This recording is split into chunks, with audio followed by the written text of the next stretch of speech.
what is the real condition of Ethiopia's army today, and what makes you say so? And who does it fight for? Go on. As you mentioned at the beginning, the core advice of the article is to not draw your weapon, your sword, if you are not ready and willing to use it. I think that's what Abiy did. As we all remember, over the last maybe 2 years, 2.5 years, 3 years, he's been talking about access to the sea. This is a national issue. This is a national agenda that has been on the public discourse for a long time, at least since 1991, 1993. Abiy understands how galvanizing this could be. He started talking about the importance of having a sovereign access to the sea. And as we all know, he went with Somaliland's affair, and that did not work. When that failed, he turned north and started talking about Assab. He continued turning the volume up, and what agitated me to write that article was his speech at the last parliamentary session he attended. In that speech, it was a quite dangerous speech because he went way further than he did before, clearly indicating how easy it is to crush the Eritrean forces for Ethiopia and to capture the port and make Ethiopia have a sovereign access to the sea. And I thought that was very dangerous. I thought that was misleading the nation. I thought that was misleading, probably not the regional powers, but at least for the citizens who are eager to have access to the sea. He made it look so simple. But when we look deeper,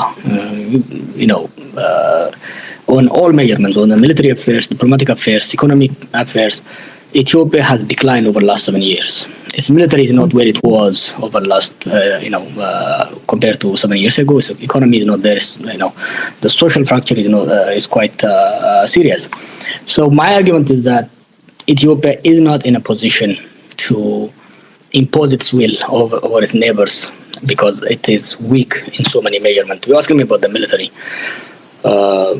In the region, Ethiopia used to have one of the strongest military. Today as well, numerically, it has probably the largest military.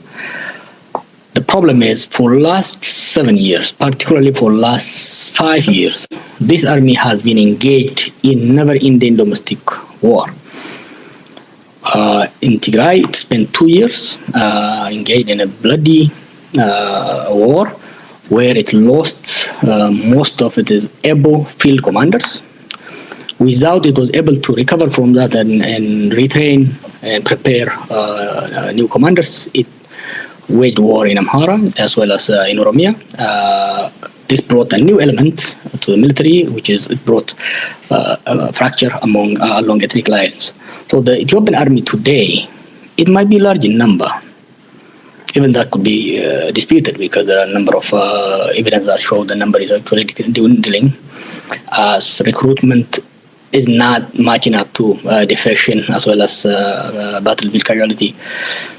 Even if we leave that, we know the military is exhausted. We know the military is divided. We know the military has severe war fatigue. They have, from the senior generals to the ordinary soldiers in the field, I have not seen a significant number of real soldiers who are excited about going to war. So the military really is not in a position to conquer a neighboring country's territory, impose its will, and advance national interest as Abiy make it look like. I'm not privy to the status of the national army or the military capacity. I'm no expert in this, but have you factored in the recent reports that show a massive mobilization of foreign weapons making inward towards Ethiopia? And they often present those things as military prowess of the national defense forces. I wonder if you factored in your assessment and whether your assessment was informed by your conversation with the army leaders? Maybe you might shed light in that one. Where do you see the balance then? Because they often show, there's that prowess display that the ENDF does recently, celebrating 100 something years of its founding anniversary. There is a lot of army displays of its weaponry. Could it be a misleading analysis to think that the army is in a very stronger position to wage transnational war? I did factor in that. I've been speaking to the military rank and file, from senior to ordinary soldiers, more so over the last 7 years, and also after I left prison. I think I have a fairly good idea about the sentiment among the fighting men. Also, I have a fairly good report on equipment they have. While they're relatively better today than, say, at the beginning of the Tigray War, I don't think they are as ready as Abiy make people to believe. In one meeting, when he had a meeting with the senior staff of the military, when he was pushed on military preparedness, he always resorted back to saying, "We are not going to fight a 20th century war. We are going to fight a 21st century war," which is, he's implying to the superiority of Ethiopian military, air superiority, particularly in drone warfare. We know drones have become instrumental in warfare around the world, but I think even that is an exaggeration. In the Tigray War, drones were very important, but at that point, the Tigrayans were not armed with drones or anti-drones. Today, even drug cartels and other criminally organized entities are armed with drones. I have no doubt that the forces that we want to fight also do have their own fair share of equipment in that area. Another important point is, even if we assume ENDF is numerically strong and well equipped because of foreign support, we have to take into account that the other side also have foreign support. One of my that is the argument you make about the coalition and balance of power. You argue the war with Eritrea, for example, wouldn't be a simple two-state affair. You argued that Ethiopia's rebel forces, the Tigrayan army, Amhara Fano, the Ola in Oromia, the Oromo Liberation Army, could realign in unpredictable ways. I think that speculation or that assessment of yours was vindicated because yesterday The Economist released a story in which they seem to confirm an alliance between Tigrayan army, Amhara Fano, and the Oromo Liberation Army. They mentioned about a meeting that took place in Sudan. That is The Economist. I'm quoting The Economist. So coalitions and balance of power was your argument. Foreign powers from Egypt and the UAE being another nexus to that, that you said would quickly shape the conflict. Shed a little more light on that, please. There is really a change in nature of war in recent years, not just in our country, but also if we take many of the civil wars that have taken place over the last 10 years. The participants have increased. Back in the day, you will have two primary forces that fight. Then you will have maybe an international regional backer. But these days, when two sides fight, whether they fight, interstate or intrastate war, there is more than one party that gets directly involved, and this makes the outcome unpredictable. That makes it difficult to assume that a party that has a larger army or better equipment will prevail, and it also makes the length of the war unpredictable. We can mention Libya, Syria, Yemen, and now Sudan. If war breaks out between Ethiopia and Eritrea, it will not be an interstate war like we observed in 1998, 2000, the so-called Badime War. This will be a much larger and more complicated war. At the minimum, it will have a characteristics of three types of war. Intrastate war, because the rebel forces that are fighting Abiy inside Ethiopia. The active wars in Amhara region and active wars in Oromia will have significant role in this war. The Tigray forces who have kind of stopped fighting for last 2 years because of Pretoria, it will reignite again. So these are the intrastate war or the domestic war. These three forces will be fighting Abiy. Then you have, interstate war between Ethiopia and Eritrea.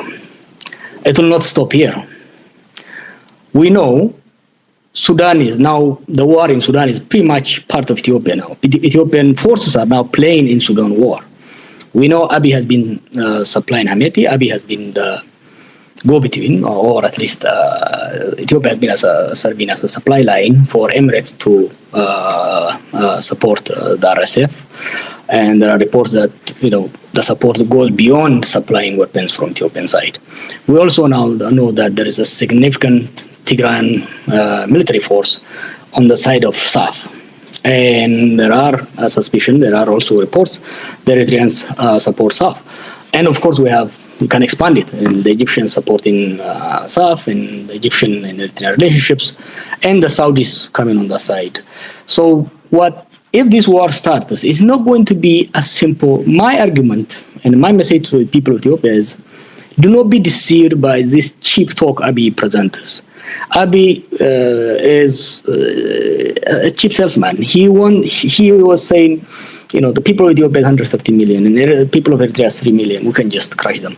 It's not going to be... Yeah. I like to come back about that aspect of weaponization of population, because it's something that I'm fascinated about it. Yesterday, one junior army member was in the media saying that this is not 1991. He's sending a message to their Eritrean former friends, now turned adversaries. And my understanding when he was saying that is, yes, we have the capacity, the prowess now, the air dominance and the technology and all this. I think he was invoking that. But at the same time, I was thinking, yeah, indeed, it's not 1991. And that explains the regional and the geopolitical dynamics that you outlined now. I like to come back to the population aspect in a little later. It's now the public legitimacy. Maybe we can discuss about that, because you also argued about the lack of public support for that, regardless of the media narrative in Ethiopia. The government is using its multi-billion media industry to pretty much every day mobilize the base to tell Ethiopians that this is a national obligation. The Red Sea or Days slogan is now becoming an everyday beat in the state media. Ironically, this straight to, whether that's to Eritrea or wherever they want to get the sovereign access to the sea, they're also using the argument that Eritrea is now a country of 2 million people, and you argued that even though they are smaller in number, this trait will unite Eritreans behind Isaias Afwerki, regardless of his dictatorship that the Eritreans are running away from. Can you say a bit more about that? How this could have the exact opposite impact of mobilizing Eritreans going about with this Red Sea or Days slogan? I think that a number of factors that attribute to this. Mobilizing people for war effort is an important